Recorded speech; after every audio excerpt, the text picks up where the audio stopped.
All right, I have another video for you. Well, this is the first video of the day. And I have a very interesting idea, something to talk about, which I know the viewers will love.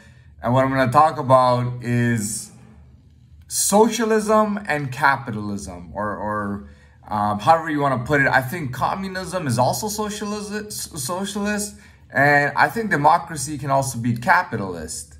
So capitalist and communist, or democratic and socialist.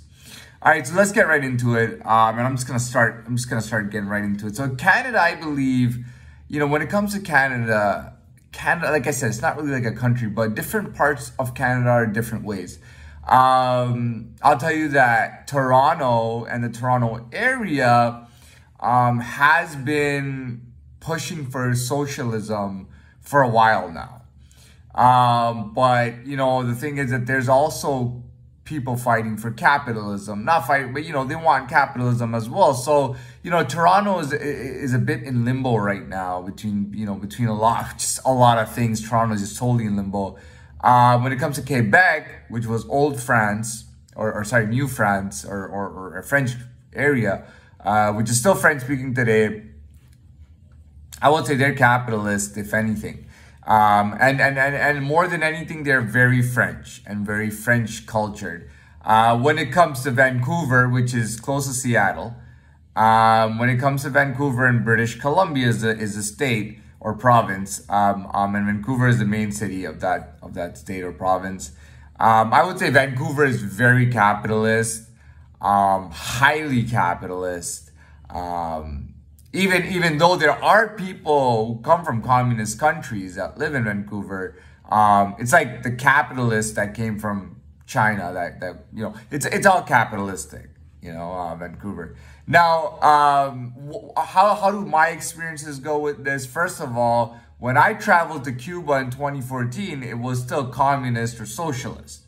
So have I been to a communist or socialist country? Yes, I have. It was only for a week. I did a half of the time in Havana and half of the time in Veradero, which is more than enough. I rented a motor scooter in Veradero, and I pretty much saw everything that I need to see on my scooter.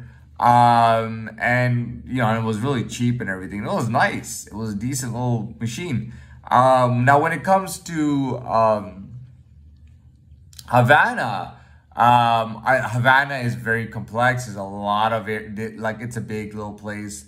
There's a lot of stuff to see in Havana, and I have seen a lot. I even took a tour bus that they did for us and everything. So I did. I did Havana.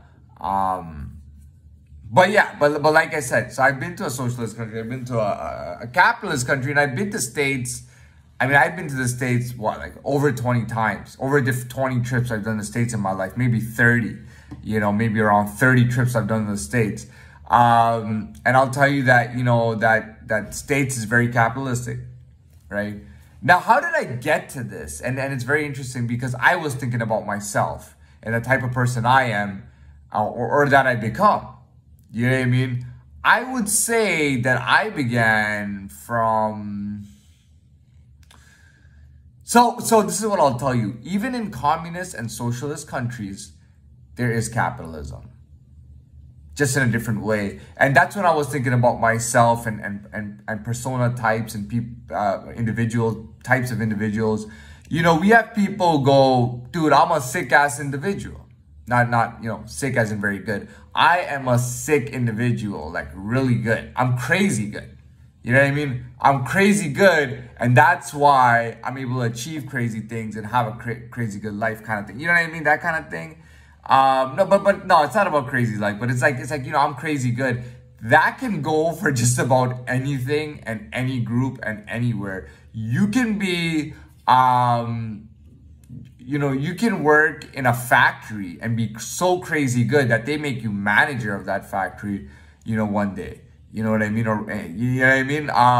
You can be so crazy good in something so simple as, let's say, I'm trying to think about something. Let's say something legitimate. You can be crazy good at fraud. and be very good at that. You can be crazy good at some kind of legitimate, let's say banking, and you can work your way to like some of the highest positions that banking can offer just because you're crazy good at it. You know what I mean? So it's a little bit of the same concept. And I'll tell you, even in you know what I mean? I shouldn't say concept. I should say it's more or less an idea, that exists because of how broad it is. So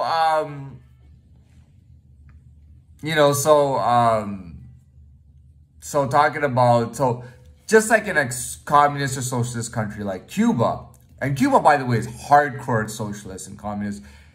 There's still people with a lot of money. How does that happen in a communist and socialist country where everybody is supposed to get the same salary? How does it happen that some people are managing to get to pocket a lot of cash and some people are able to live a very good life? How is it possible? I've seen it. So first of all, in Cuba, they did an embargo and Cuba doesn't have any cars. Okay, they have all old cars, beater cars from the 50s and 60s, literally from the 50s, okay? And the funny thing is, I found places where they had not expensive, but compared to those cars, they had expensive, very nice Russian cars. They managed to get Russian cars into Cuba, despite an embargo. They were able to get modern cars that were very nice. Who's owning those cars? I mean, I thought everybody's earning the same amount. Why is it that somebody has very nice Russian cars when most of the people can't even get a regular shitty new car? And this guy has a very nice